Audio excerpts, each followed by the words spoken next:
भगवान शंकर का जो षडाक्षर मंत्र है ओम नमः शिवाय, या भगवान शंकर का जो मंत्र है श्री शिवाय नमस्तुभ्यं, ये जितने भी शिव के जो मंत्र हैं, भगवान शंकर के जितने भी मंत्र हैं, ये ध्यान को केंद्रित करने के लिए।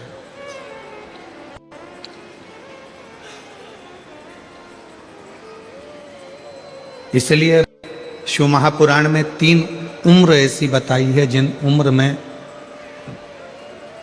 हमें अपने मस्तक पर किसको बिठाना चाहिए, ये बताया गया।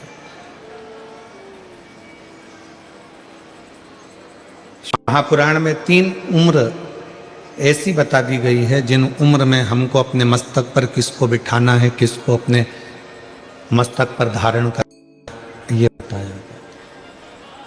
पहले नंबर पर है 15 वर्ष की जब आयु रहती है, तो 15 वर्ष की आयु में अपने पिता को अपने मस्तक पर अर्थात अपने भेजे में, अपने दिमाग में, अपनी बुद्धि में अपने पिता को बिठा कर रखो।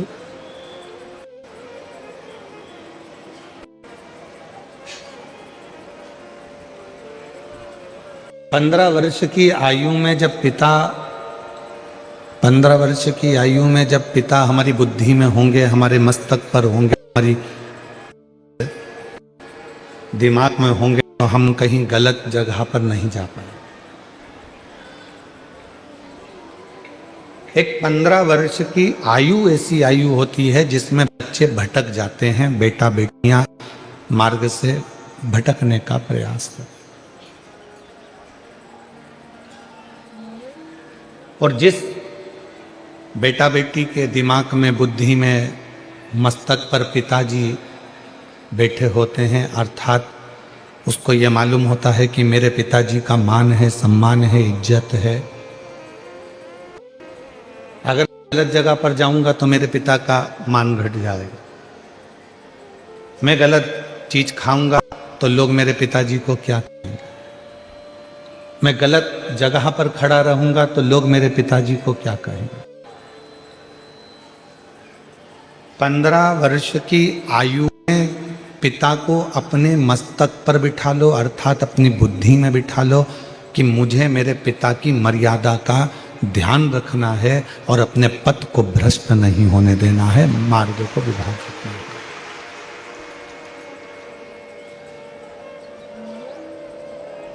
एक तो उम्र बता दी 15 साल की, शिव महापुराण ने दूसरी उम्र बता दी 35 साल की, कि जब 35 वर्ष की उम्र हो, शादी हो जाए, बच्चे हो जाएं, तब हमें अपने मस्तक में किसको बिठाना है, तो कहा अपनी औलाद को, अपने बच्चों को, अपना बेटा बेटी को अपने सिर पर, अपने मस्तक में, अपनी बुद्धि में, अपने विचारों में बिठा। अपने बेटा बेटी को जब तुम 35 साल 15 साल के हो तो पिता को सिर पर बिठाओ, पिता को बुद्धि में बिठाओ, पिता को चित्त में बिठाओ। 35 साल के हो गए तो अपने बेटा बेटी को अपनी बुद्धि में बिठाओ, अपने सिर पर बिठाओ, अपने मस्तक पर बिठाओ। अपने दिमाग में अपने बेटा बेटी को बिठा लो कि अब मैं 35 साल का हो गया हूँ, मेरे घर में एक बेटे ने, मेरे घर में बेटी ने जन्म ले लिया है। अगर मैं नशा कर आऊँगा तो लोग मुझसे तो कम मेरे बच्चों से ज़्यादा कहेंगे कि तेरा बाप नाली में पड़ा हुआ था, तेरा पिता गंदी जगह पर।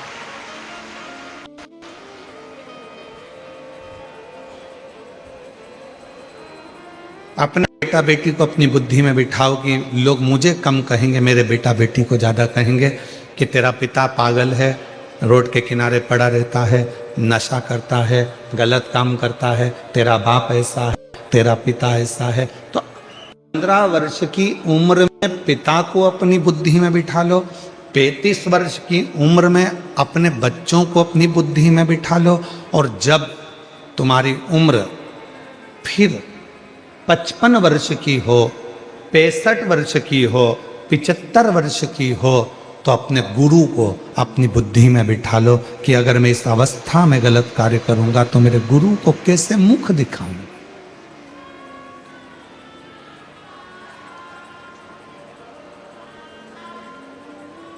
मैं अपने गुरु के सामने कैसे जाऊंगा, कैसे मुंह दिखाऊंगा। कि मैंने अपनी पूरी जिंदगी अच्छे से निकालना था और मैंने अपनी जिंदगी को बिगाड़ दिया।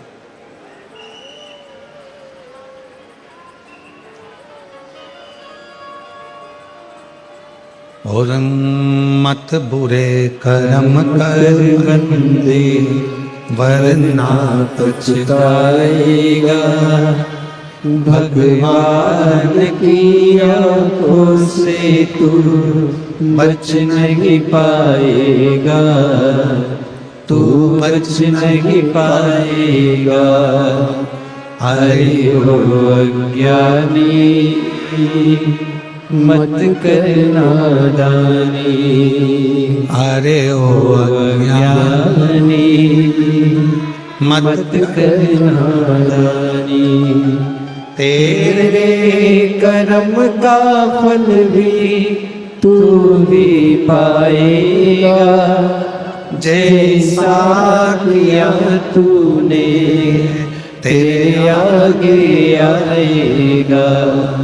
मत बुरे कर्म कर बंदे वरना पछताएगा, भगवान की आंखों से तू बच नहीं पाएगा, तू बच नहीं पाएगा। अपनी जिंदगी में, अपने जीवन में आप कितना श्रेष्ठ कर्म कर रहे हैं, तो शिव पुराण कह रही है कि 15 वर्ष की आयु में पिता को दिमाग में बिठा कर रखना, 35 वर्ष की आयु में अपने बच्चों को दिमाग में बिठा कर रखना, और 55, 65, 75 की आयु में आप अपने गुरु को अपने दिमाग में बिठा कर रखना, तो कभी गलत मार्ग पर नहीं जाओगे, कभी गलत मार्ग पर नहीं पहुंचोगे। जिसके बचपन में पिता उसकी बुद्धि में बैठा रहता है, तो बेटा हो चाहे बेटी हो, वो कभी गलत मार्ग पर नहीं जाते। बेटी को भान रहता है मेरे पापा क्या कहेंगे, उनकी पूरी इज्जत है संसार में, मेरे मोहल्ले में, मेरी कॉलोनी में, मेरी सोसाइटी में, मेरे पूरे, उनका कितना मान है, उनका कितना सम्मान है, उनकी कितनी इज्जत है। अगर मैं गलत काम करूंगी या मैं गलत काम करूंगा तो उनका क्या मान रहेगा, उनकी क्या इज्जत रहेगी, उनका क्या भाव रहेगा।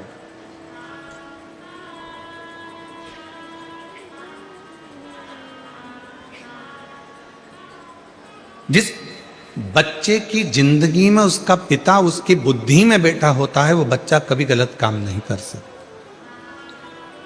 वो कभी गलत काम नहीं कर। और बुद्धि से पिता निकल गया तो वो बच्चा गलत काम कर।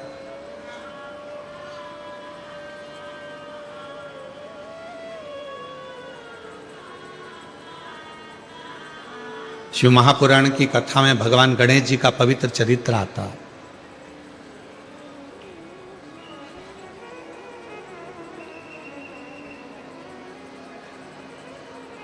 और भगवान श्री गणेश जी महाराज का चरित्र कहता है कि भगवान श्री गणेश जी महाराज ने अपने बुद्धि में, अपने विवेक में भगवान श्री शिव जी को बिठा कर रखा। दुनिया के लोग कहते हैं कि बुद्धि के देवता भगवान श्री गणेश जी महाराज हैं। कौन है? जम के बोलो, बुद्धि के देवता कौन है? गणेश जी महाराज। पर कोई तुमसे पूछे कि बुद्धि के देवता को बुद्धि का देवता बनाने वाला कौन है, तो आपको उत्तर देना पड़ेगा कि उनको बुद्धि का देवता बनाने वाला केवल एक है। नहीं तो माता पार्वती जी ने तो अपने तन का उपटन निकाला था, और पार्वती जी ने अपने तन का उपटन निकालकर उसका एक पुतला तैयार करा था। अब उस पुतले में प्राण दे दिया गया था।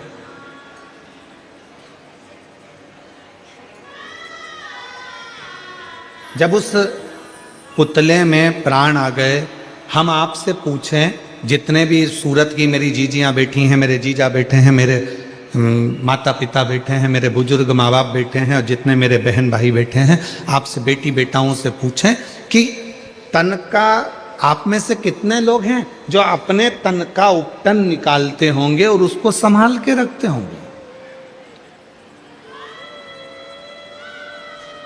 कोई नहीं।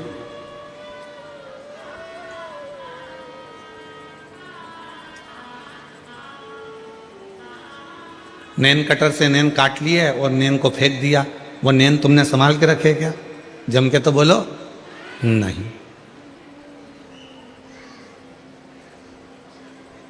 कटिंग करवाई, कटे हुए बाल फेंक दिए, उसको संभाल के रखा क्या? नहीं। तन में से मेल निकाला, उस मेल को निकाल कर फेंक दिया, उस मेल को संभाल कर रखा क्या? नहीं, कोई नहीं रखता।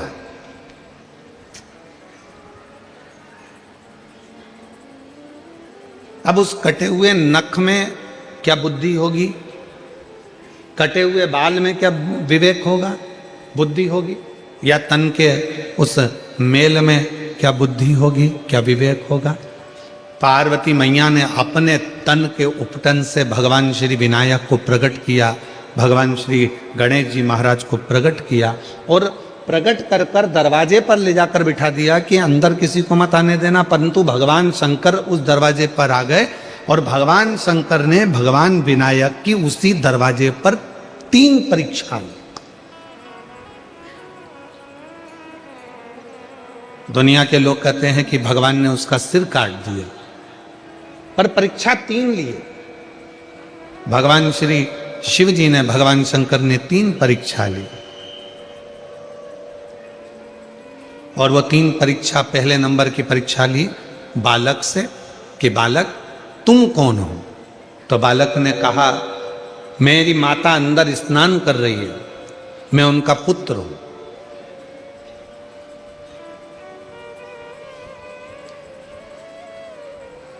बालक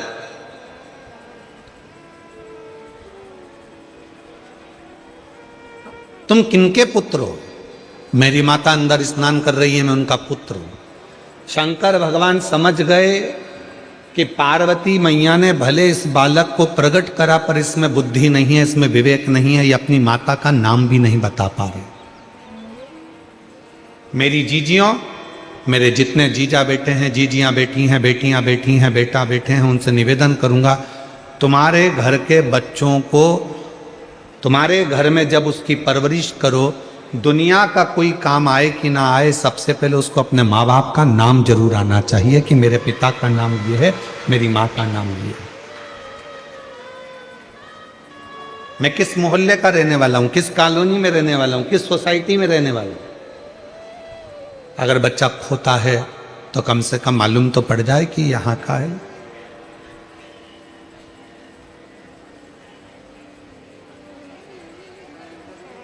शिव जी समझ गए बुद्धि की कमी है। दूसरे नंबर पर भगवान शंकर ने परीक्षा ली और कहा कि मुझे अंदर जाने दो, और बालक ने उद्दंडता करना प्रारंभ कर दी। इतना अपशब्द बच्चे ने कहना प्रारंभ करा, शंकर भगवान समझ गए कि इसमें विवेक की, इसमें बुद्धि की कमी है।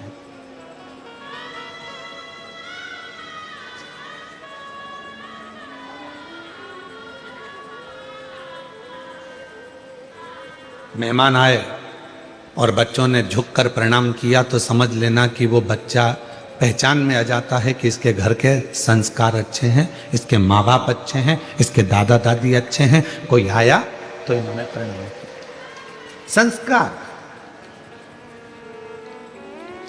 और कई घरों में माँ बाप बच्चे का हाथ पकड़ते हैं, बड़े हो गए बच्चे तो भी हाथ पकड़ के झुक जा, गुरुजी हैं, प्रणाम कर ले, नमन कर ले, धोख लगा ले, लगाते नहीं।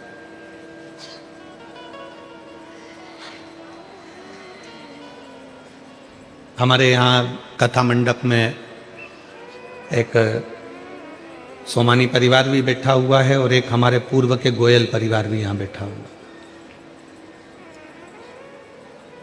हम सोमानी जी के यहाँ पर बैठे हुए हैं। कहीं कहाँ बैठे हुए? अच्छा, स्थान चेंज हो गया है तुम्हारा। तो हम इनके घर गए और इधर गोयल जी भी कहीं बैठे होंगे।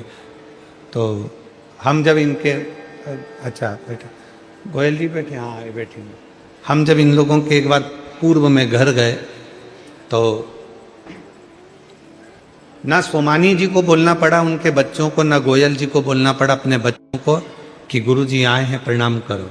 हमने जैसे ही सीढ़ी ऊपर चढ़ी और इनके बच्चों ने साष्टांग झुककर दंडवत करा तो हमको समझ में आया कि संस्कार अच्छे हैं, माँ बाप जो दे रहा है वो श्रेष्ठता में दे रहा है। सिखाया उतना उद्दंडता हो बच्चों में, मना नहीं।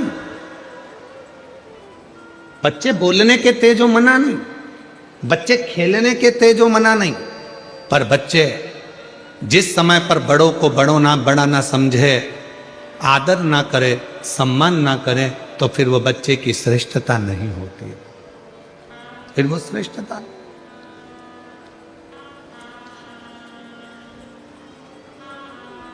शिव जी जान गए ये उद्दंडता कर रहा है, अपशब्द कह रहा है, तो शिव जी समझ गए कि इसमें बुद्धि नहीं है। 3 परीक्षा मेरे भोले बाबा ने 3 परीक्षा ली, और तीनों परीक्षा में विनायक जिस समय पर उपटन से जो पुतला बना था, 3 परीक्षा में मेरे शंकर भगवान ने उसको देख लिया। पहले नंबर पर अपनी माता का नाम नहीं बता पाया, दूसरे नंबर पर उद्दंडता में शिवजी को अपशब्द कह दिया, और तीसरे नंबर पर भगवान शंकर ने जैसे ही शस्त्र उठाया मारने के लिए, तो उसने भी अपना शस्त्र उठा लिया शिवजी को मारने के लिए। समझ नहीं पाया कि ये उम्र में बड़े हैं।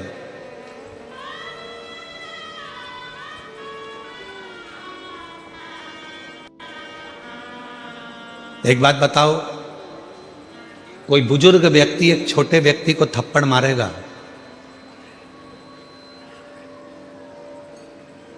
तो कोई दिक्कत है क्या? जम के बताओ, नहीं। पर कोई छोटा 8th क्लास में पढ़ रहा है, 6th क्लास में पढ़ रहा है, 7th क्लास में पढ़ रहा है, 9th क्लास में पढ़ रहा है, 10th क्लास में पढ़ रहा है, और कोई 72 साल का कोई बुजुर्ग व्यक्ति है और उससे झगड़ा हो जाए, और वो 10th क्लास का बच्चा वो 72 वर्ष की आयु वाले व्यक्ति के मुख पर थप्पड़ मारे, तो दुनिया भी कहेगी कि ये घर के संस्कार है। भले वो चिल्ला रहा था, डांट रहा था, अपशब्द कह रहा था, ताने दे रहा था, गाली दे रहा था, आड़ा टेढ़ा कह रहा था, पर तू तो छोटा था ना, तेरी तो बुद्धि में ये बात रहना थी, तुम्हें तो विवेक आना था, तुम तो छोटे थे ना। क्षमा मांग लेते, वो डांट भी देते, मार भी देते, लड़ाई भी कर लेते, कुछ कह भी देते तो चल जाता, पर तुम छोटे होकर बड़े पर हाथ उठा रहे हो, ये श्रेष्ठता नहीं। 3 परीक्षा, 3 परीक्षा, और वो 3 परीक्षा जो ली गई, वो 3 परीक्षा में बालक फेल होता चले गए, तीनों परीक्षा में फेल।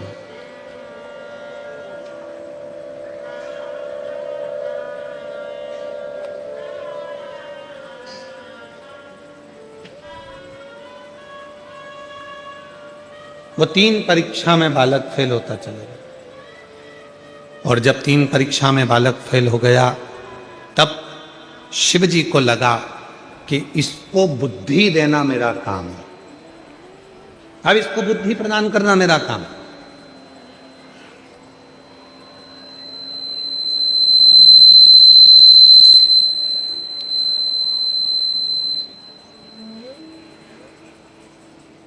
अब इसको बुद्धि देना पड़ेगा मुझे, अब बुद्धि प्रदान करना पड़ेगा मुझे। दुनिया के लोग कहते हैं भगवान श्री गणेश जी महाराज बुद्धि के देवता हैं। शिव महापुराण की कथा कहती है कि गणेश जी महाराज को भी अगर बुद्धि प्रदान कर रहे हैं तो वो मेरे देव अधिदेव महादेव प्रदान कर रहे हैं, मेरे शिव।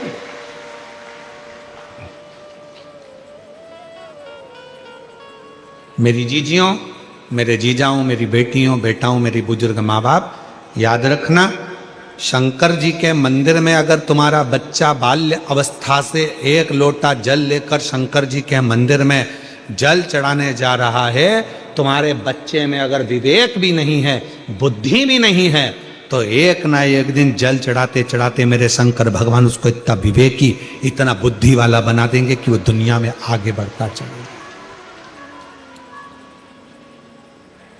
इतना विवेकी, इतना बुद्धि वाला बना देंगे कि वो आगे बढ़ता चलेगा।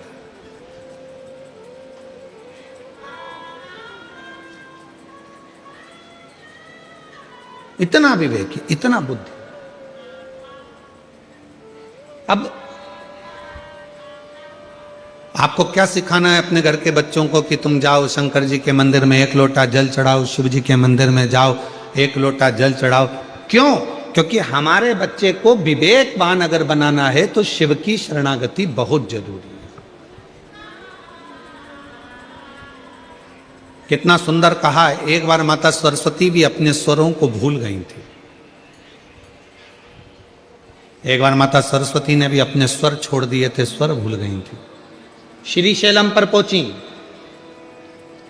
और श्री शैलम पर पहुंचकर नटराज भगवान शंकर की आराधना करना प्रारंभ करी। और जैसे ही नटराज भगवान शंकर की आराधना करना प्रारंभ करी तो भगवान तुमरुका जी प्रकट हुए और तुमरुका जी को शिव जी ने कहा माता सरस्वती कुछ चाहती हैं।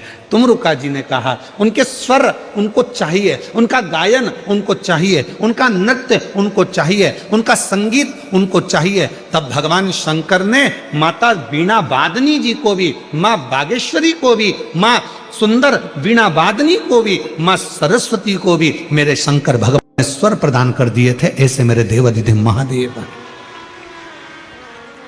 ऐसे मेरे भगवान शंकर हैं जो सरस्वती को भी स्वर प्रदान कर देते हैं, जो गणेश जी को बुद्धि प्रदान कर देते हैं, जो गणेश जी को रिद्धि सिद्धि प्रदान कर देते हैं और दुनिया का सुख देने के लिए गणेश जी को शुभ लाभ दे देते हैं, अमोद प्रमोद दे देते हैं और दुनिया को शीतलता देने के लिए संतोष रूपी धन संतोषी भी प्रदान कर देते हैं।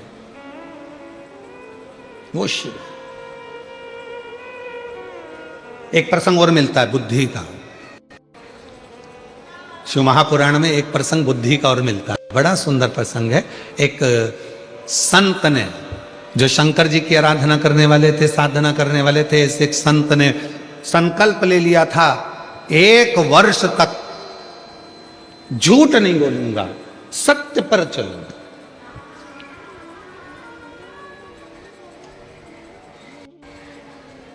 अपनी जिंदगी को सत्य में निकालूंगा, सत्य पर चलूंगा, सत्य से वर्णन करूंगा, सत्य से।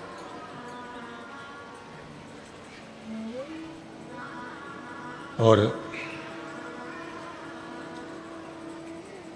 तपस्वी संत बैठ गए तब साधना करने के लिए, साधना में डूब गए तपस्वी से।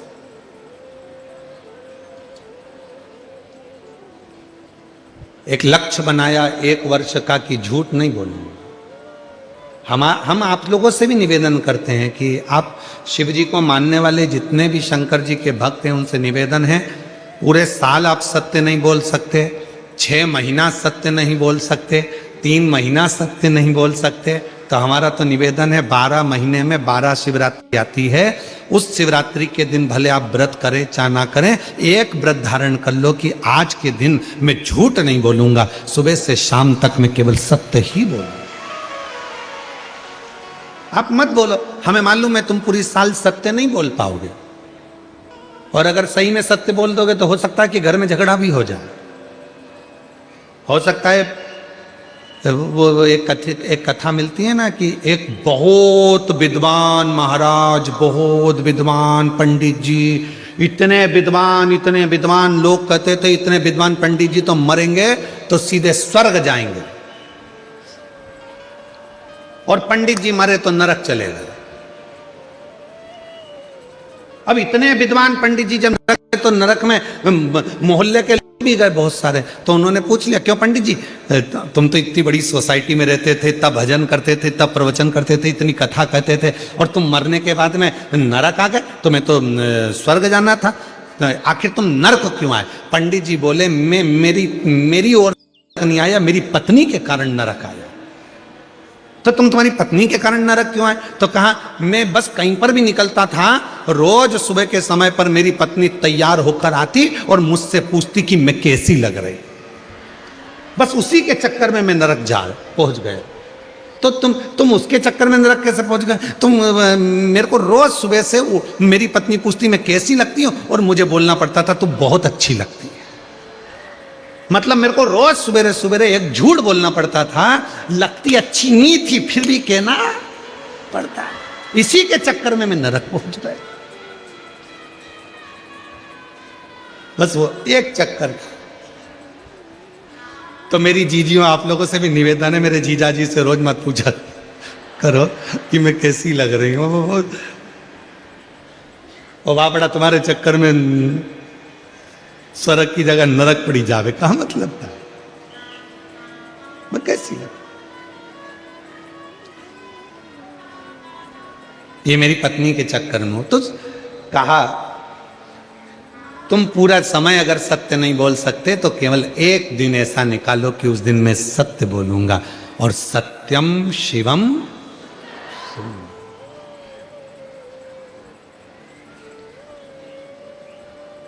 सत्यम शिवम, सत्य आया, शिव आया, शिव आया तो जीवन अपने आप सुंदर अपने आप हो गई।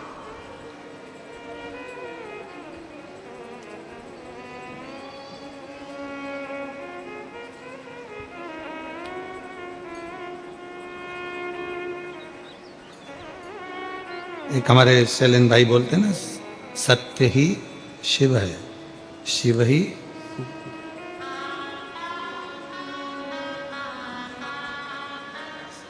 सत्यम शिवं सुंदरं, सत्यं शिवं सुंदरं। ईश्वर सत्य है, सत्य ही शिव है, शिव ही सुंदर है। सत्यम शिवं सुंदरं, सत्यं शिवं सुंदरं। सत्य ही शिव का एक प्रतिबिंब स्वरूप।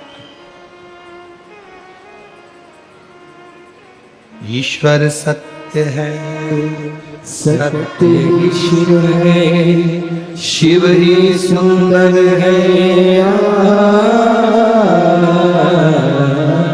सत्यं शिवं सुंदरं, सत्यं शिवं सुंदरं। यही सत्य को एक संत ने अपने अंदर ये बात उतार ली कि 1 साल तक मैं सत्य बोलूंगा, झूठ नहीं बोलूंगा। एक वन में बैठकर तपस्या करने के लिए वो संत बैठ गए। कसाई के हाथ से गाय छूट गई और वो गाय भागी वन में। संत बैठे थे, कसाई दौड़कर पहुंचा, संत से पूछा, क्यों बाबा यहां से गाय निकली थी, तुमने देखी? अब संत चक्कर में पड़ गए। अगर बोल दूं कि गाय देखी है तो कसाई गाय को पकड़ेगा और काट देगा तो गौ हत्या माथे चढ़ जाएगी।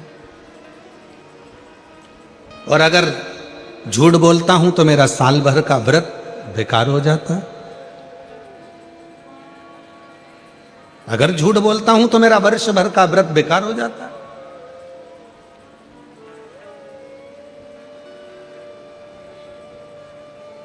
कभी कभी 2 उलझन में भगवान लाकर पटक देता है, कभी कभी।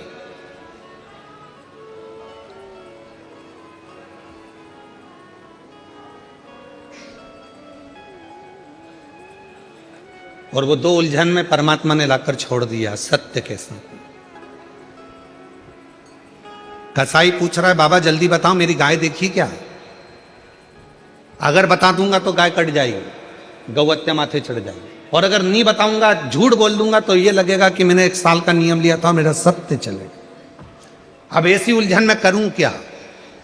तो जो संत शिव की साधना करने बैठे था, उस संत ने कहा, हे भोले बाबा, मुझ में बुद्धि नहीं है, विवेक नहीं है। जैसे आपने गणेश जी को बुद्धि का देवता बनाया, आज थोड़ी देर के लिए मुझे बुद्धि प्रदान करो, जिससे मेरा मार्ग प्रशस्त हो सके और मेरा सत्य भी रह जाए और गौ माता भी रह जाए और ये जीवन भी श्रेष्ठ बन जाए। ऐसी मेरी बुद्धि कर दीजिए।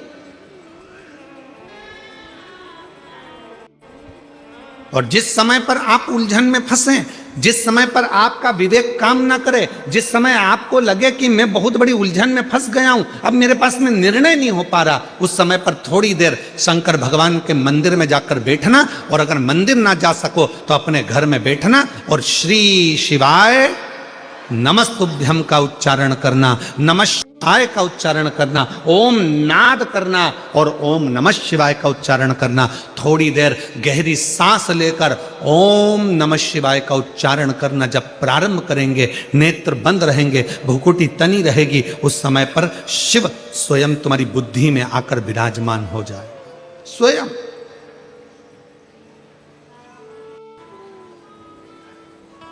लंबी श्वास के साथ में जब ओम का नाद निकलता है, ओम का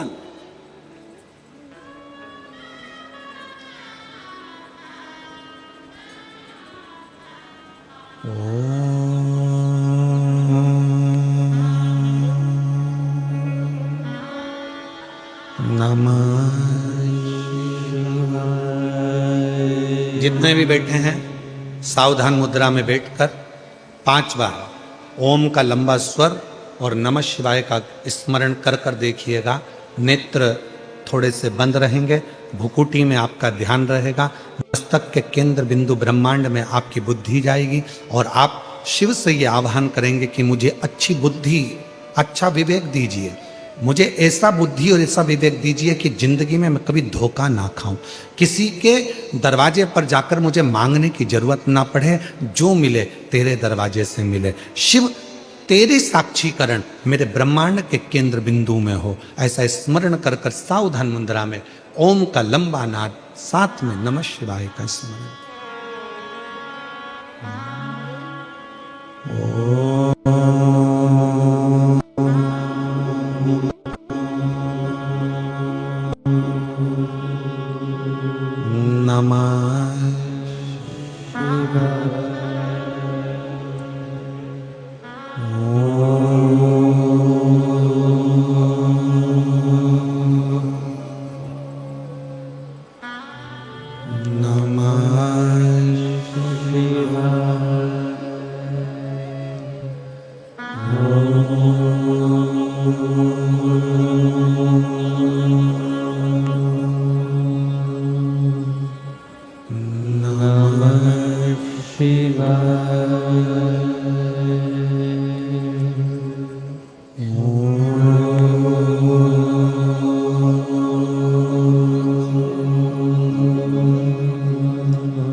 दोनों हाथों को नेत्रों पर लगाइए और ब्रह्मांड को अपने मस्तक के बीच में अपने हाथ का स्पर्श करिए। शिव हमारी बुद्धि को केंद्रित करते हैं। आपको कुछ देर के लिए ऐसा लगेगा जैसे कोई बिंदु मेरे सिर के अंदर घुस रहा है, प्रवेश कर रहा है, कोई बिंदु मेरे भीतर आ।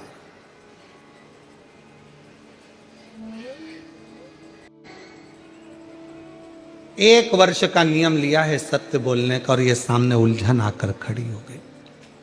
इस उलझन को सुलझाऊं कैसे? तो तुम्ही ने दर्द दिया है, तुम्ही दवा देना। तुमने दिया है, ये उलझन भी तुमने लाकर खड़ी है। सत्य बोलूंगा तो गाय कट जाएगी और नहीं बोलूंगा तो मेरा व्रत टूट जाएगा। अब ये निर्णय तुम्हारा है तो उत्तर भी तुम्हें देना पड़ेगा। तब मेरे भगवान शंकर भूकुटी में आकर बैठ गए और जिह्वा से बोलना प्रारंभ कर दिया। जब तुम शिव को बुलाते हो, शिव को पुकारते हो, तो निर्णय तुम्हारा नहीं होता, फिर निर्णय शंकर करना प्रारंभ कर देते हैं अपनी वाणी में। अब शिव ने निर्णय कैसा दिया? कसाई पूछ रहा है, बाबा जल्दी बोलो मेरी गाय दूर चली जाएगी, जल्दी बोलो मुझे मेरी गाय पकड़ना है। बाबा सत्य बोलना, बिल्कुल सही बताना, क्या तुमने गाय को देखा है? तो बाबा बोले, नेत्र देखते हैं पर बोलते नहीं है। नेत्र देखते हैं पर बोलते नहीं है, और जिह्वा देखती नहीं है, बोलती है। तो निर्णय मैं कैसे दे सकता हूं?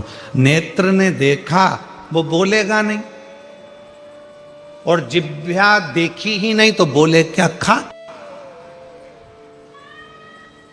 उस कसाई ने कहा ये तो बाबा पागल है, न जाने कहां कहां की बात कर रहा है, और उसने छोड़ा और गाय ढूंढने चला गया। संत ने हाथ जोड़कर बाबा से कहा धन्यवाद निर्णय देने के लिए, बहुत सुंदर निर्णय आपने दे दिया। नेत्र देखा है पर बोलता नहीं है।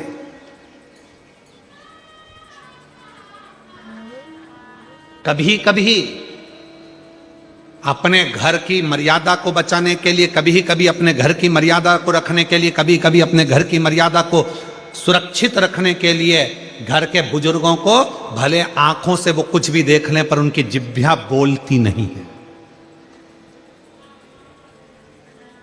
बोलती नहीं है।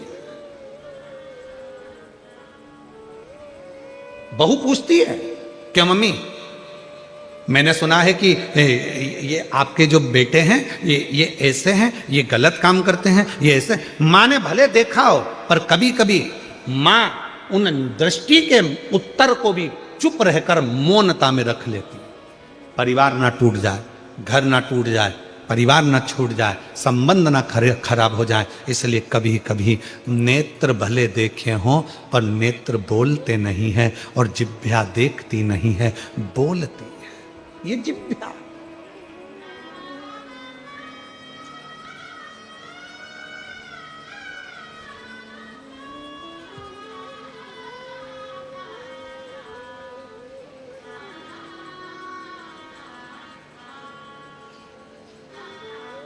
तुम्हारे यहां लड़ाई में बंदूक चलती है? अरे उत्तर तो दो। डंडे चलते हैं, तलवार चलती है। अरे जब बड़े बड़े दंगे होते हैं, लड़ाई होती है, विवाद होते हैं तो बोल दो तो सरी। जूता चलता है, चप्पल चलती है, घूसे चलते हैं। अरे बोलो तो जम के। डंडे चलते हैं, तलवार चलती है, बंदूक चलती है। बंदूक कब चलती है? तलवार कब चलती है? डंडे कब चलते? छोटू भाई बहुत अच्छा प्रसंग है, स्मरण करिएगा। डंडे चलते हैं, तलवार चलती है, जूता चलता है, चप्पल चलती है और घूसे चलते हैं। ये सब बाद में चलते हैं, सबसे पहले जीवान चलती है। अगर ये जीवान नहीं चले तो तलवार भी नहीं चले, घूसा भी नहीं चले, जूते भी नहीं चले, चप्पल भी नहीं चले, बंदूक भी नहीं चले और तलवार भी नहीं चले। अगर ये जीवान नहीं चले तो सबसे पहले चलती है जीवान, और जीवान चलती है तब जीवान की लड़ाई इतनी बढ़ जाती है कि आखिरी में तलवार चलती है, फिर बंदूक चलती है, फिर फरसे चलते हैं, जूता चलता है, चप्पल चलता है, घूसे चलते हैं। कब चलते हैं? जब जीवान चलती है। इसलिए निवेदन है ये सब अपने जगह पर रखे कि रखे रहेंगे, एक भी नहीं चलेगा अगर तुम्हारी जीवान ना चले तो। जीवान को कंट्रोल में रखो, जीवान कंट्रोल। जिह्वा कंट्रोल में होगी तो किसी की सामर्थ्यता नहीं है कि कहीं का जूता उठा के चला दे। चलाए वाला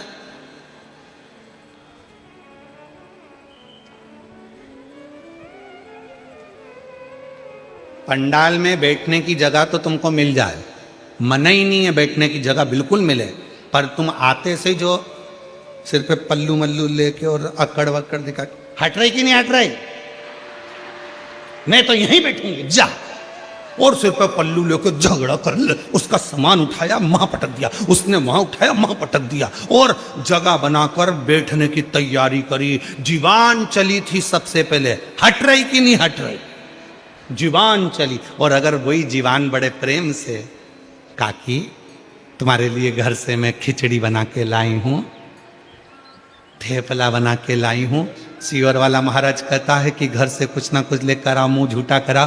थेपला लाई हूं, मन है तुम्हें खिला दूं, थोड़ी सी जगह दोगी क्या? हाँ आजा, बैठ जा, बाजू बैठ। और दोनों ने थेपला में अपना निकाला और खा खुआ के अब कहाँ जा रहे हो? तो मैं कथा सुन लूंगी। अरे बैठ जाना, कौन मना कर रहा है?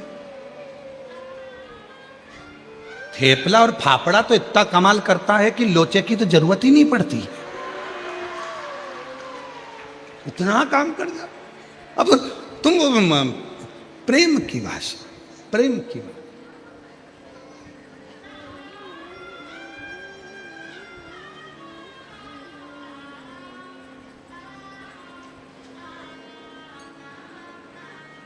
अगर मीठी वाणी है तो सब कुछ मिल सकता, जिह्वा ना चले सब कुछ प्राप्त हो सकता। प्रेम की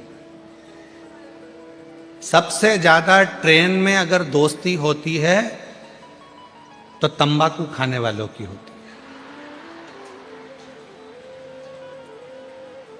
काहे मिश्रा जी, ठीक बोले हैं हम तुमसे इसलिए बोले, तुम उत्तर प्रदेश से आते होगे तो कभी कभी तुम्हारी ट्रेन में भी देखना। सबसे अच्छी दोस्ती अगर होती है सेंगर जी, तो तंबाकू खाने वालों की दोस्ती बड़ी अच्छी होती है। बहुत लड़ाई झगड़ा, बहुत जगह नहीं मिल रही, ये नहीं मिल रही, वो नहीं मिल रही, खूब लड़ाई झगड़ा, और इतनी देर में लड़ाई झगड़ा करा, जगह नी भी दे रहा है, नी भी दे रहा है, नी भी दे रहा है, और जो खड़ा हुआ व्यक्ति है ना, वो धीरे से जेब में से निकाल ले और मल ले। फिर जो साइड में बैठा है, आओ भाई साहब, आओ इधर बैठो, ला थोड़ी सी देना जरा, और उनने भी ली, उनने भी मला, मलते मलते फिर पूछ लिया, क्यों, कहाँ जा रहे? कहीं नहीं, सूरत जा रहे। अच्छा, सूरत में कहाँ रहते हो? सुमानी जी कहाँ रहते हो? सूरत में कहाँ रहते हो? तो कहा ये जगह। अब ठीक है, अच्छा वहीं तो मैं रहता हूँ। अच्छा, दुकान है अपनी तो काय की? उड़ाने की। तो क्या मेरी भी उड़ाने की? तो तुम्हारी क्या मेरी पतंग उड़ाने की है? और तुम्हारी क्या अफवाह उड़ाने की? फालतू की चीज मैं ही उड़ाता हूं। किसकी लड़की भागी, किसके लड़के ने शादी करी, कौन गलत जगह गया, ये सब उड़ाने का काम मेरा ही है। अच्छा ठीक है। उसने कहा नहीं, हमारी तो मकर संक्रांति पे खूब उड़ती है, तो क्या हम तो हर रोज उड़ा देते हैं? तो और दोनों ने मिल मुला के खाया। इतनी पहचान बढ़ गई, इतनी पहचान बढ़ गई कि दोनों सूरत में मिले तो एक साथ बैठ के सिवर वाला महाराज की कथा सुनी, एक साथ, इतनी पहचान।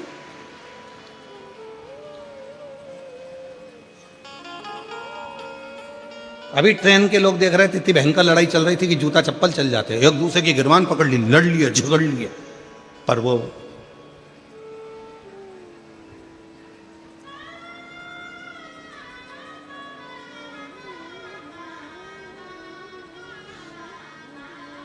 रखा।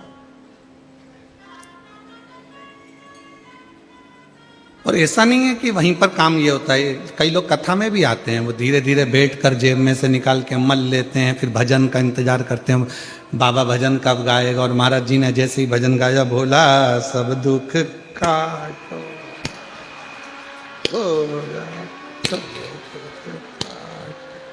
और जैसे ही महाराज जी ने कहा हार हार महा जय,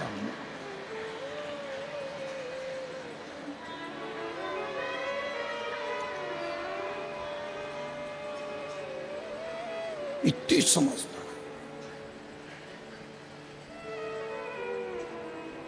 अरे तेरी कृपा का क्या है भरोसा, किस पर हो जरा हम पर कर दो, जरा सी हम कर दो। जिस पर भी हो गई तेरी कृपा करुणा, हो भव पार हुआ, भव पार हुआ। पापी हो जाए इतना, उसका भी बाबा उद्धार हुआ, उद्धार हुआ। गिद्ध अजामिल गणिका जैसे तेरे मन को भाए, जरा सी हम पर कर दो, जरा सी हम पर कर दो। ये उसकी कृपा है। तो निर्णय कौन देगा? शिव। बुद्धि कौन देगा? शिव। चरण उसने दिए हैं तो पथ कौन देगा? शिव। पेट उसने दिया है तो भोजन कौन देगा? शिव। नेत्र उसने दिया है तो एक बार दर्शन कौन देगा? तो वो शिव देगा, कभी ना कभी देगा। विश्वास प्रबल, विश्वास, और विश्वासी तो शिव है। जब आपने विचार कर लिया कि मेरी बुद्धि मेरी नहीं है, शिव देंगे, मैं अड़चन में फंसी हुई हूं, मैं सोच नहीं पा रहा कि मैं क्या करूं, कोई निर्णय नहीं हो पा रहा। तब उस शिव को बुला, श्री शिवाय नमस्तुभ्यं, श्री शिवाय नमस्तुभ्यं, श्री शिवाय नमस्तुभ्यं, श्री शिवाय नमस्तुभ्यं, श्री शिवाय नमस्तुभ्यं, श्री शिवाय नमस्तुभ्यं। तब निर्णय देगा तो शिव देगा।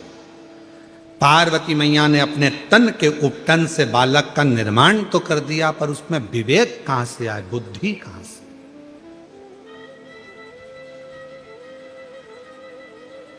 शिव कथा कर रही है, मनुष्य निर्माण करता है तो वो निर्माण की वस्तु एक ना एक दिन टूटती जरूर है, और परमात्मा जिस चीज का निर्माण करते हैं उसको दुनिया की कोई सामर्थ्यता नहीं कि वो तोड़ दे। घर आपने बनाया टूट जाएगा, गाड़ी आपने बनाई टूट जाएगी। ये शरीर मां के गर्भ में माता और पिता की देन है, तो उसने निर्माण करा, तो ये भी हाथ पैर सब टूट सकते हैं।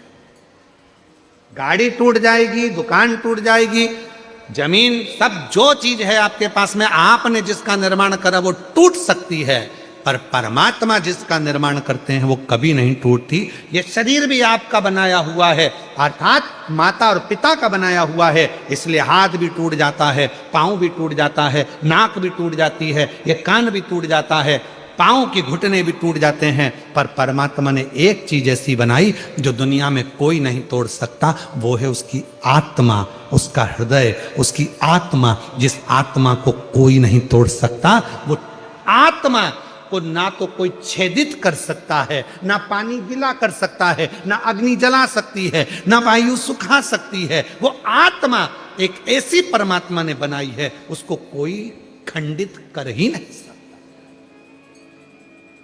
मनुष्य निर्माण करता तो खंडित हो जाती, मनुष्य अगर कुछ बनाता तो वो टूट जाता।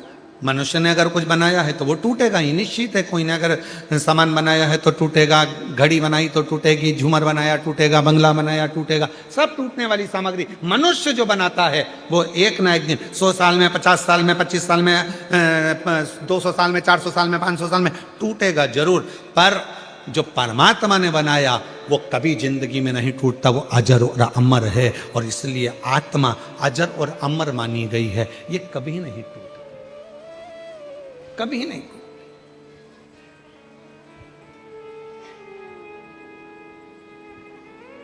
पार्वती जी ने एक बार शिव जी से पूछ लिया था, आप जब इस आत्मा को अमर कर सकते हो, आत्मा को नहीं टूटने देते हो, तो क्या आप अपने भक्तों को भी कभी टूटने नहीं देते हो? शिव जी ने वचन दिया, सुनो पार्वती, जो मेरा ध्यान करता है, जो मुझे भजता है, मेरा स्मरण करता है, उसको दुनिया में कभी मैं टूटने नहीं देता, उसको इतना मजबूत कर देता हूं कि वो प्रखर हो जाता है, प्रबल। बस वो विश्वास मुझ पर करे, वो भरोसा मुझ पर करे, उसको यह विश्वास होना चाहिए कि उधर मेरे परमात्मा ने दिया है तो पेट वो भरेगा। हाँ, मेहनत तुम्हें करना है, परिश्रम तुम्हें करना है, संघर्ष तुम्हें करना है। सियोर वाला बाबा कहता है कि एक बेलपत्री में शहद लगाकर शंकर भगवान को लगाओ और फिर बाबा निर्णय देगा। पर सियोर वाले महाराज ने उसके साथ में एक बात और कही है कि मेहनत तुम्हें करना पड़ेगा, रात दिन एक करना पड़ेगा, पूरा परिश्रम तुम्हें करना पड़ेगा, पूरा परिश्रम तुम्हें करना पड़ेगा, तब तुम्हारा रिजल्ट जो आएगा वो तुम्हारे पक्ष में है, पक्ष में।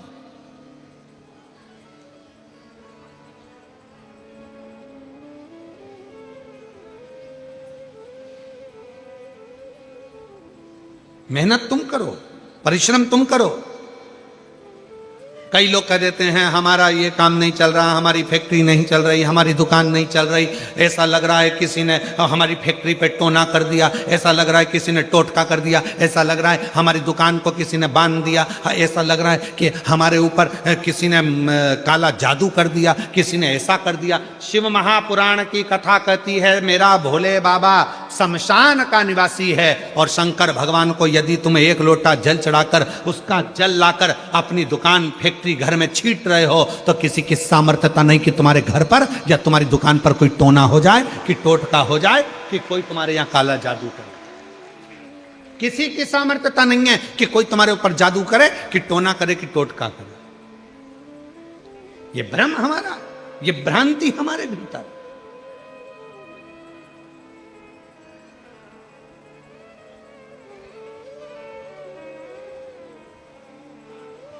शिव के पास सब है।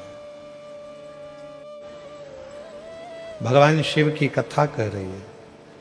नीचे कर दो, नीचे कर दो इसको।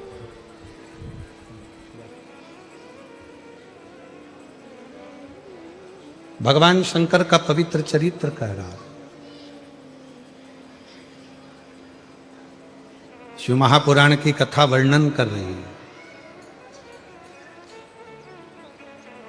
श्रेष्ठ बुद्धि को भी अगर हमको चाहिए तो हमें शिव की आराधना करना।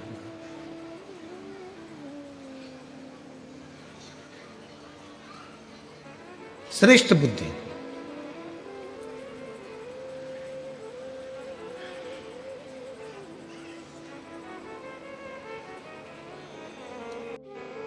कोई कोई बच्चे ऐसे रहते हैं जो जन्म लेने के बाद उनका शरीर का विकास नहीं होता।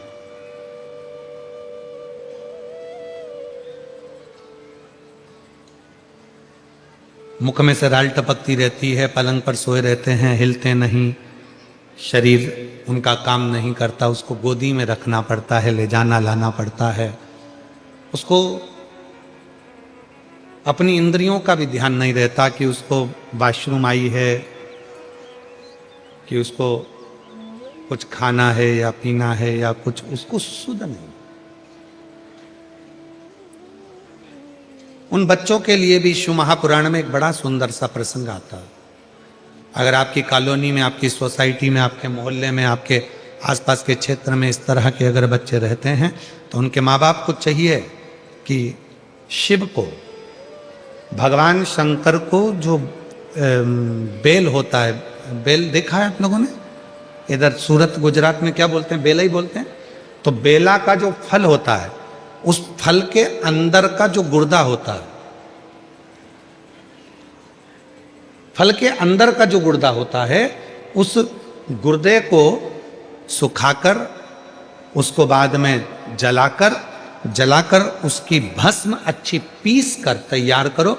और जिस दिन सोमवार की अष्टमी हो, सोमवार के दिन अगर अष्टमी की तिथि पड़ जाती है या अष्टमी के दिन सोमवार पड़ जाता है, तो उस दिन देवाधिदेव महादेव को अगर मंदिर में आप वो भस्म नहीं चढ़ा सकते तो घर में ही उस बाबा को थोड़ी सी चुटकी भरकर भस्म, वो जो बेले की भस्म बनाई है, वो शिव को समर्पित कर दो।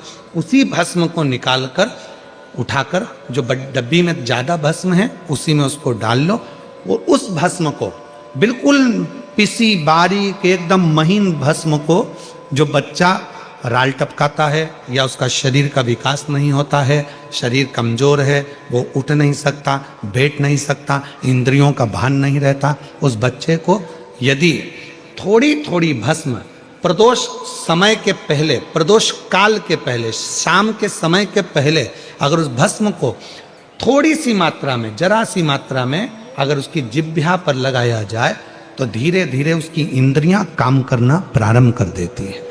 इंद्रियां काम करती हैं। डॉक्टर का भी इलाज करवाओ, डॉक्टर को भी दिखाते रहो, क्योंकि डॉक्टर शिव का एक रूप मानते हैं शिव पुराण में। और साथ में शिव जी पर भरोसा भी करो, विश्वास।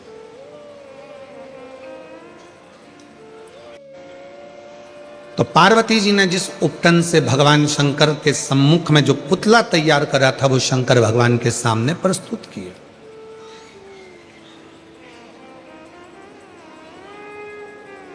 और जब वो पुतला देखा गया तो शिव जी ने उसकी परीक्षा ली। भगवान शंकर ने 3 परीक्षा विनायक की ली है, 3 परीक्षा। और आप सबके सम्मुख में है कि लोग कहते हैं भगवान शंकर ने उनके ही पुत्र का शीश काट दिया, उनके ही बेटे का सिर काट दिया, उनके ही बेटे का सिर काट दिया।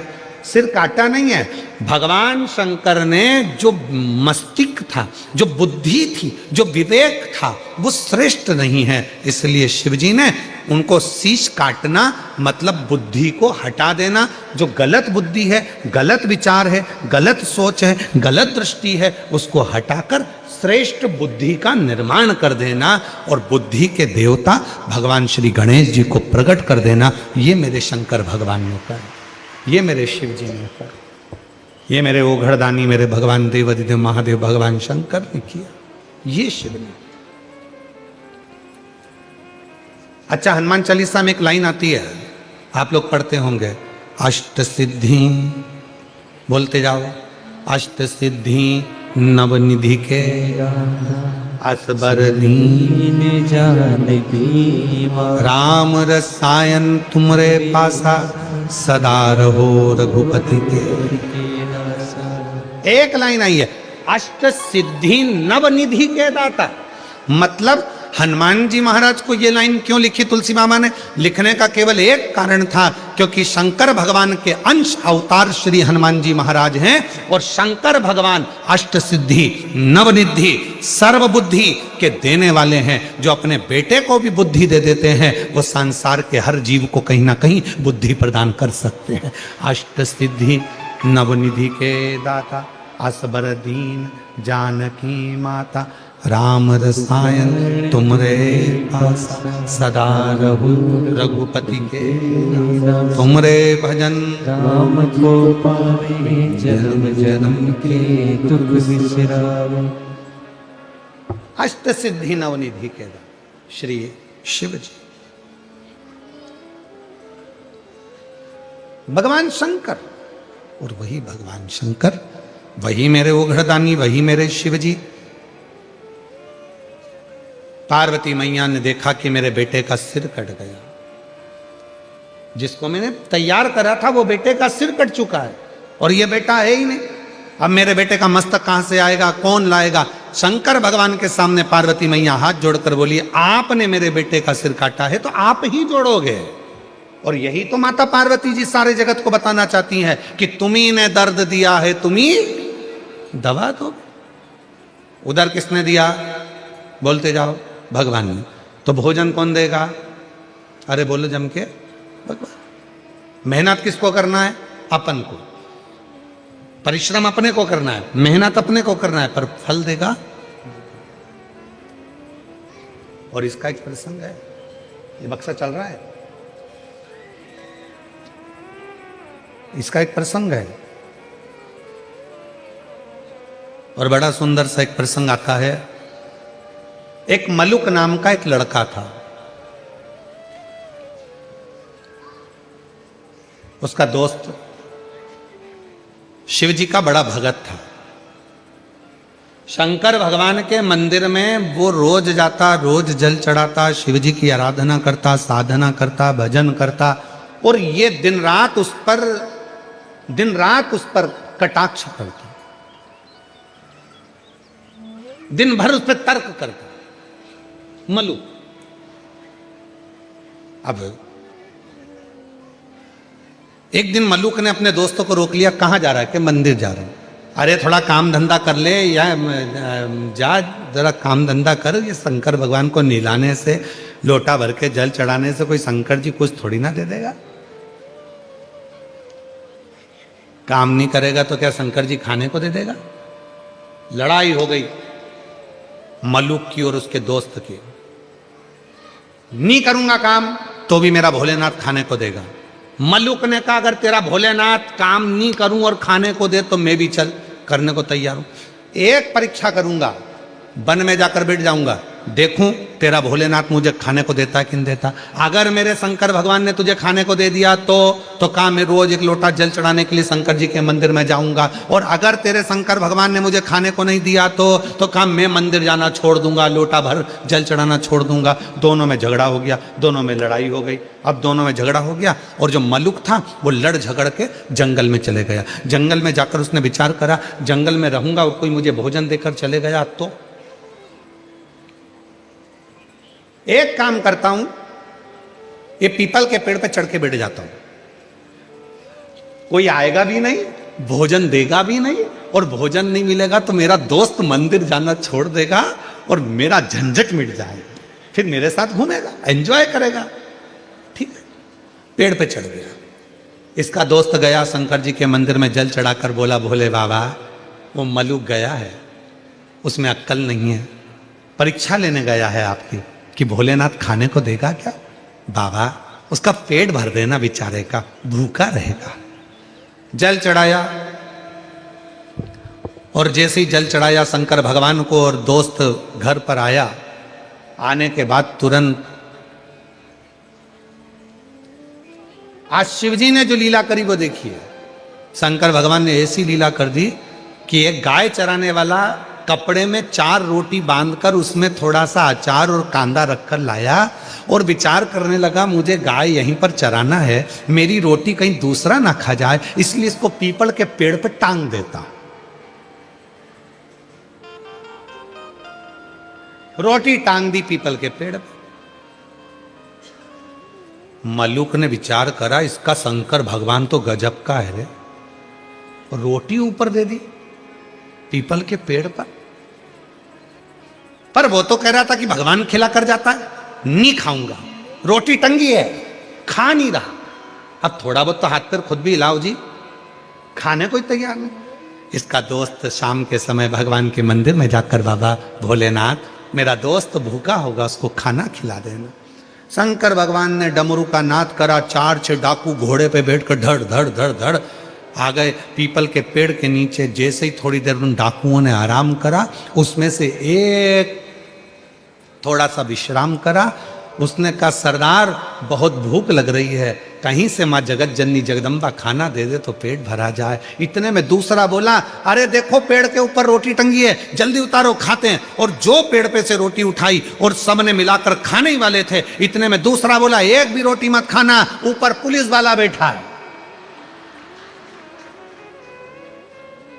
जरूर रोटियों में नींद की गोली मिलाई होगी और पकड़ा जाएंगे तो जूते खाएंगे, इसलिए ले जाकर ये बंद कर देगा, कारागार में डाल देगा, एक रोटी मत खाना। और सबने कहा करें क्या। सरदार ने कहा, इसको नीचे उतारो। ये अपने को मूर्ख समझ रहा, नीचे उतारो, इसको नीचे उतारा, पेड़ से बांध दो, पेड़ से बांध दिया।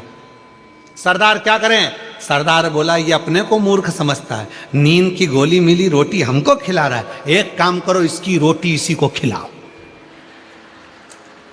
अब उसकी रोटी, अब वो समझा भगवान आएंगे खिलाने, उसको क्या मालूम था डाकू बन के आ गए।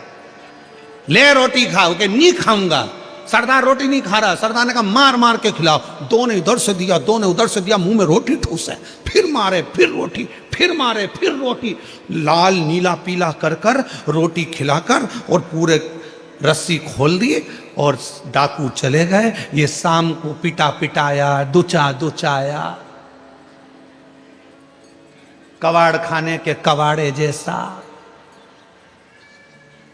रास्ते में से लंगड़ाता जा रहा था। इसका दोस्त मंदिर से आ रहा था।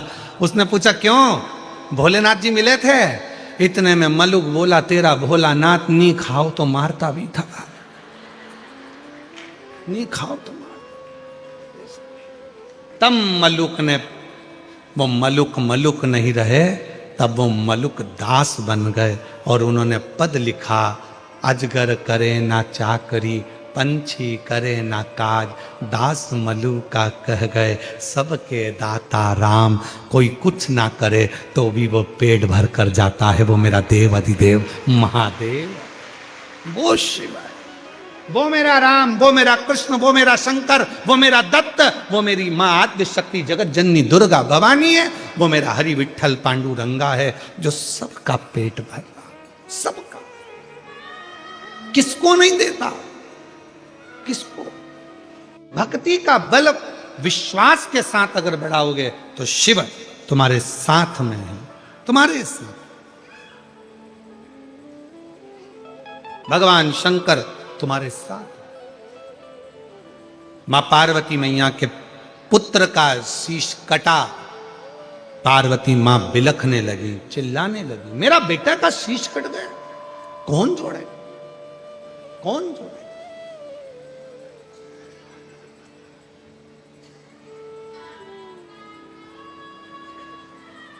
ओ मेरी सूरत की जीजियों, सूरत के मेरे जीजाओं, मेरी बेटियों बेटाओं, मेरे बुजुर्ग माँ बाप, याद रखना विश्वास का दिखावा मत करना। कई लोग कह देते हैं हम तो भगवान पर इतना भरोसा करते हैं, हम शिव जी पर इतना भरोसा, ना ना ना, ये बोला ही नहीं जाता, इसको बोला नहीं जाता।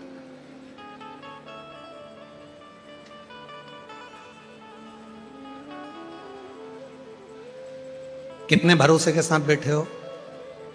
कथा होती है, पूरी होकर आरती होती है, आरती होने के बाद आप क्या करते हो, झुकते हो, मिट्टी को थोड़ा सा हाथ में लगाते हो, बाबा को प्रणाम करते हो, अपने हृदय से लगाकर उसको अपने दिल की बात कहते हो,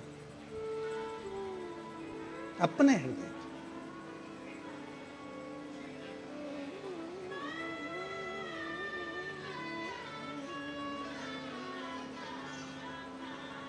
कितने पैसे खर्च कर कर आए, किसी ने 50 रुपए खर्च करे होंगे, किसी ने 100 रुपए खर्च करे होंगे, किसी ने 25 रुपए खर्च करे होंगे, किसी ने ऑटो का, किसी ने पेट्रोल का, किसी ने डीजल का, किसी ने गाड़ी का, कुछ ना कुछ रुपया खर्च करा होगा, तब जाकर आप शिव महापुराण की कथा तक पहुंचे हो।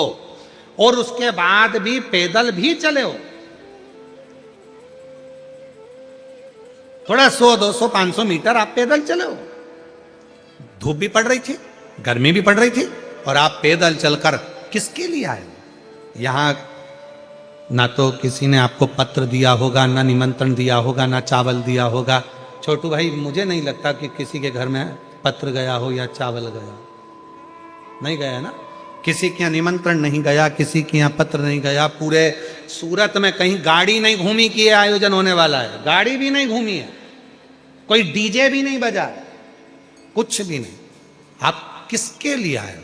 सीहोर वाले बाबा के लिए भी आप नहीं आए, सीहोर वाले महाराज के लिए आप नहीं आए, आप आए हो डमरू वाले के लिए, शिव के लिए, शंकर के लिए, ओघड़दानी के लिए, त्रिकालदर्शी के लिए, कैलाशी अविनाशी के लिए।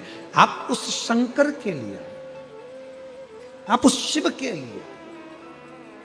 इसलिए आप जब उठते हो, आरती होने के बाद में जब कर्पूर गौरम होता है, कर्पूर गौरम होने के बाद में जब आप उठते हो कर्पूर गौरम होने के बाद में, तो भूमि को जब आप नमन करके अपने मन की बात करते हो, तो आप कथा सुनने के लिए नहीं, आप शंकर से अपने दिल की बात कहने के लिए आए हो। आरती होते से ही मेरा भोले बाबा आपके मन की बात को, आपके हृदय की बात को, मेरा शंभु, मेरा शंकर, मेरा त्रिकालदर्शी, मेरा कैलाशी अविनाशी, उसको स्वीकार करता है और फिर आपको सुख प्रदान करता है। आप उससे कहने के, आप उसको नमन करने के, आप उससे कहने के लिए।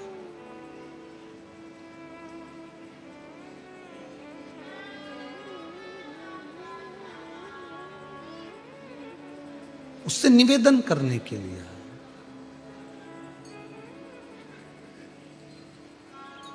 जहां वो छुपा होता है वो निकल कर एक समय सामने आ ही जाता है। जहां वो छुपा है, जहां वो छुपा, और शिव शिव है। वो एक स्मरण आता है ना, छुपा कहां,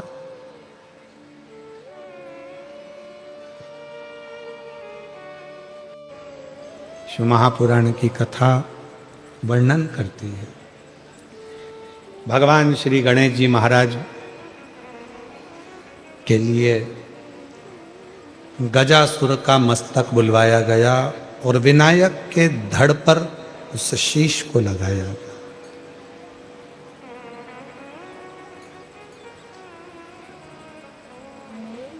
सब देवता आ गए, इंद्र, गरुण, वरुण, भगवान ब्रह्मा, भगवान विष्णु, सब देवा।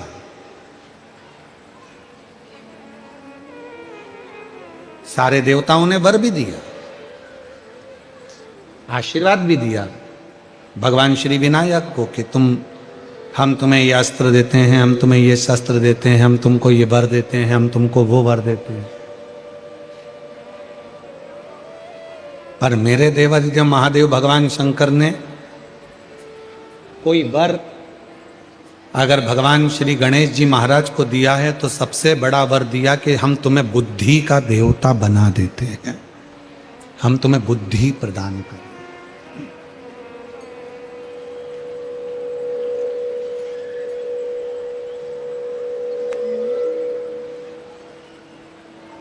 और दुनिया की सारी सिद्धियां व्यक्ति को तब प्राप्त होती है जब उसके पास में बुद्धि होती है।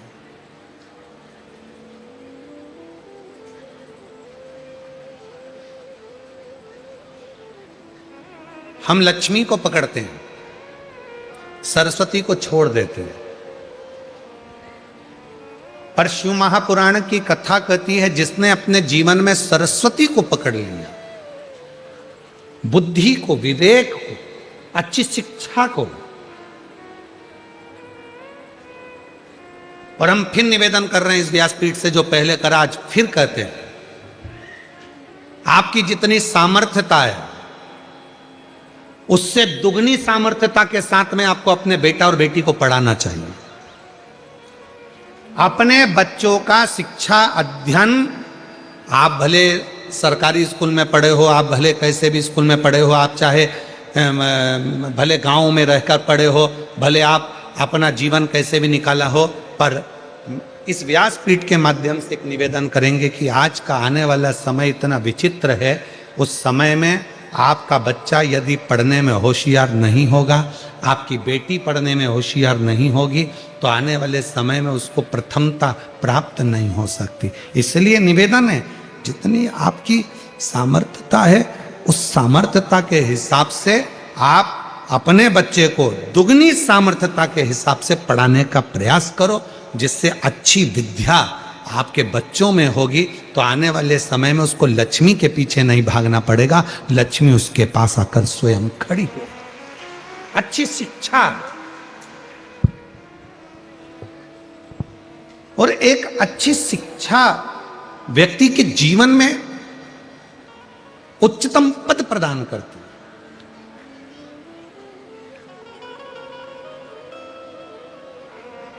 बहुत जरूरी है विवेक का होना, बुद्धि का होना। एक सुंदर प्रसंग है, देखिए 4 इंजीनियर लगे थे। विवेक होना चाहिए, बुद्धि जरूरी नहीं है कि आप बहुत सारे पढ़ लिए तो बुद्धि विवेक बहुत सारा हो गया। थोड़ा सा मार्गदर्शन बड़ों का भी हो, गुरुजनों का भी हो, सत्संग का भी हो, संतों का भी हो, साधुओं का भी हो, तपस्वी का भी हो। 4 इंजीनियर, एक आड़ा टेढ़ा पाइप था, बिल्कुल ऐसा आड़ा फिर टेढ़ा फिर आड़ा फिर टेढ़ा, ऐसा आड़ा टेढ़ा पाइप, और 4 इंजीनियर लगे, उसमें तार डालना था और वो वायर उसके अंदर जा नहीं रहा था। 4 इंजीनियर लगे हैं, 12 दिन हो गए, पर वो वायर उस पाइप के अंदर नहीं गया। वहां से एक किसान, एक खेती करने वाला एक कृषक रोज जाता था, पूछता था, भैया क्या बात है, आप 12 दिन से लगे हो, एक पाइप के अंदर वायर नहीं जा रहा है, आप 12 दिन से लगे। इतने में इंजीनियरों ने कहा, तुझ में तो अकल नहीं है, तू तो गांव का रहने वाला है, तुझ में क्या अकल है। हम 12 इंजीनियर, 12 दिन से हम 4 इंजीनियर लगे हैं, एक तार अंदर नहीं जा रहा और तू रोज की रोज पूछता है, ले तू डाल के बता दे। उसने कहा, इतना छोटा सा काम अब भी कर देता हूं। किसान गया, खेत पे जाके चूहा पकड़ लाया, चूहे की पूंछ से डोरी बांधी, तार को बांधा, चूहे को पाइप में छोड़ दिया, पाइप से चूहा बाहर निकल गया, तार निकल कर बाहर हो गया। कोई जरूरी नहीं है कि बहुत पढ़ लोगे तो विद्वान बन जाओगे। जरूरी यह है कि अपने बुजुर्गों के साथ में, अपने बड़ों के साथ में, अपने मार्गदर्शकों के साथ में, विद्या अध्ययन करने के साथ में, पढ़ने के साथ में थोड़ा थोड़ा अपने वृद्धों के पास में बैठकर, बड़ों के पास में बैठकर थोड़ा अन्य ज्ञान प्राप्त करना भी जरूरी, बहुत जरूरी। तो शिव जी ने विनायक को बुद्धि का देव बना दिया, बुद्धि का।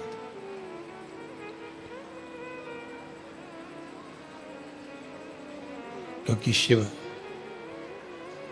भगवान शंकर के नजदीक में आने वाले को, शंकर के पास में आने वाले को, शंकर भगवान के करीब में आने वाले को सबसे पहले शंकर भगवान बुद्धि प्रदान करते हैं, बुद्धि देते।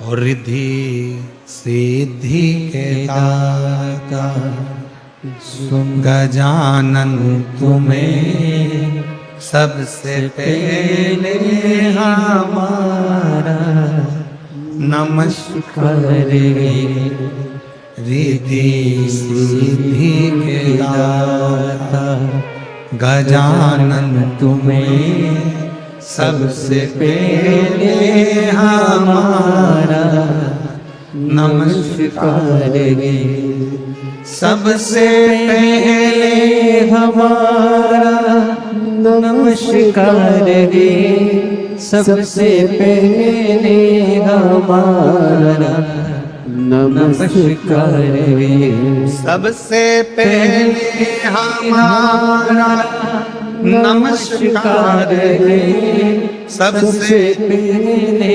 हमारा नमस्कार रे।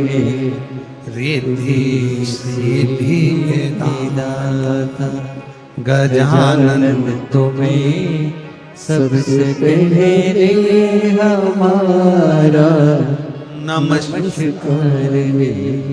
शिव के नजदीक में अगर कोई आ गया, क्या जरूरत थी माता पार्वती को भगवान विनायक को दरवाजे पर बिठाने की? जब उन्होंने उपटन से अपना पुत्र तैयार कर दिया था और माता चाहती तो अपना एक त्रिशूल उठाकर सामने रख देती। शिव जी समझ जाते कि पार्वती अंदर है और मुझे नहीं जाना है, पार्वती स्नान कर रही। क्या जरूरत पड़ी माता पार्वती को कि भगवान विनायक को दरवाजे पर खड़ा करा?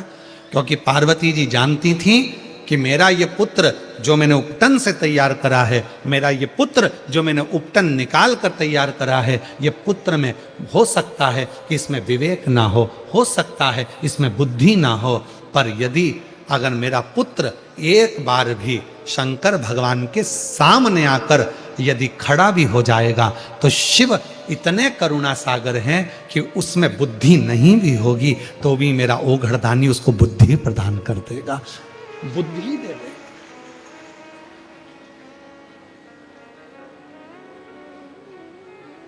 बस सामने जाए और उसको बुद्धि मिल जाए।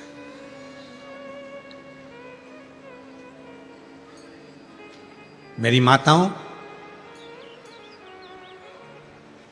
तुम्हारा बेटा भले कॉलेज पढ़ रहा हो, अच्छी एजुकेशन कर रहा हो, मेडिकल की पढ़ाई कर रहा हो, चाहे दुनिया की कोई पढ़ाई कर रहा हो, तुम्हारी बेटी चाहे अच्छे जॉब कर रही हो, अच्छी पढ़ाई कर रही हो, भले विदेश में रह रही हो चाहे अपने देश में रह रही हो, उसको एक बात जरूर कहना, हो सकता है कि मेरा शरीर में जिंदा हूं जब तक तो तेरे साथ में हूं, मैं जिंदा हूं जब तक तेरे साथ हूं, पर मेरे जाने के बाद तेरा कौन होगा? तो अपने बच्चों को अपने जाने से पहले शंकर भगवान से ऐसा संबंध जोड़ जाना कि वो संबंध तुम चले भी जाओ तो शंकर और पार्वती माँ बाप बनकर हमारे बच्चों की परवरिश करते रहे, हमारे बच्चों को संभाल। एक संबंध माता पिता जैसा संबंध अपने बच्चों का शिव से जोड़कर जाए। बच्चे कहें कहां जा रहे हो बेटा? मम्मा हम वृंदावन जा रहे हैं। अच्छा वृंदावन जा रहे हो तो अपने बैग में एक छोटा सा पानी का बोतल ले जाओ, या अपने बैग में एक लोटा जल ले जाओ, एक लोटा ले जाओ, माँ पानी की बोतल में से पानी निकालना, और वृंदावन में प्रत्येक चाहे गोकुल हो, बरसाना हो, नंदगांव हो, वृंदावन हो, मथुरा हो, ऐसी कोई धरा नहीं जहां शिव नहीं, भगवान शंकर का छोटा सा ओटला ढूंढना, शंकर जी को पहले सुबह सुबह जल चढ़ा देना। मामा कहाँ जा रहे हो? अयोध्या जा रहे हो? अयोध्या जाओ, राम जी का दर्शन करो, पर एक बात याद रखना, थोड़ी सी पानी की बोतल लेना, अगर अयोध्या में दर्शन कर रहे हो, कहीं पर भी शंकर का शिवलिंग मिल जाए तो वहां जल चढ़ा देना, जल जरूर चढ़ा। कहां जा रहे हो?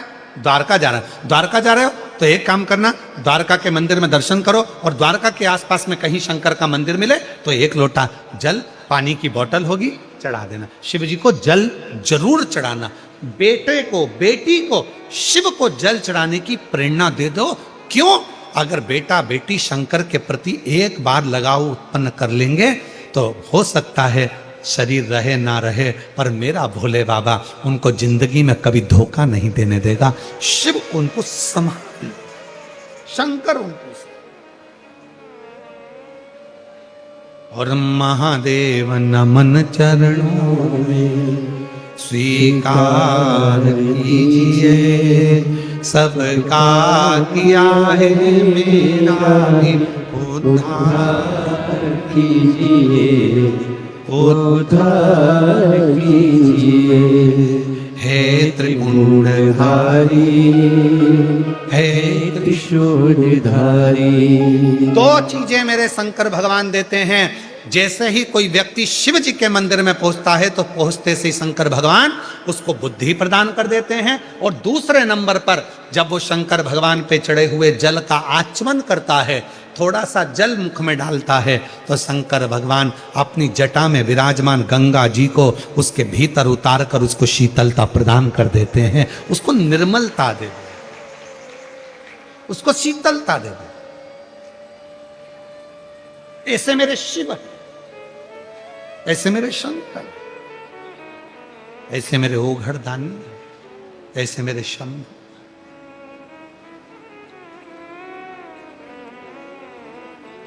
भगवान देवादिदेव महादेव माँ गंगा जी के साथ में पधार रहे हैं। एक बार जोरदार ताली बजाकर भगवान शिव और माँ गंगा जी की सुंदर झांकी का दर्शन आप हम कर रहे हैं।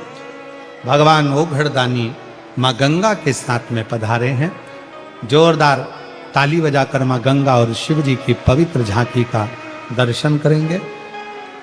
बोल गंगेश्वर महादेव की, बोल गंगेश्वर महादेव की जय।